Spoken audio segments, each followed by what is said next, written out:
संतोष पवार तुम्ही कुठले? वरवेली हा बैल कशासाठी नेता भाऊ? नागरण्यासाठी हा नागरण्यासाठी हा बैल तुम्हाला नेण्यासाठी कुणी परवानगी दिला? परवानगी नाही, मी त्यांना बोललो. तुम्ही आता बोलले ग्रामपंचायतकडनं पावती फाडली म्हणून. कुणाला बोलले हो? आता नाव परत बोल मी येतो. चल तुम्ही ज्या माणसाला बोलले हो ना त्या माणसाचं नाव गाव असेल ना? मी येऊ काय? काय पंचायत ग्रामपंचायत मध्ये तुम्हाला असं सांगितलं घेऊन जावा म्हणून? येतो.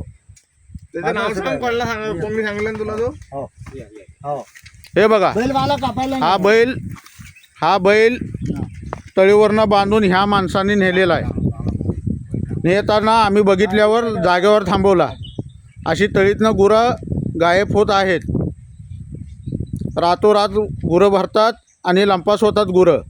एक रेडी माझी एक स्वतःची म्हैस आणि एक रेडी भर बाजारपेठेतनं गायब झाले. अशीच गायब झाले. अजून तिचा ठाव ठिकाणा नाही.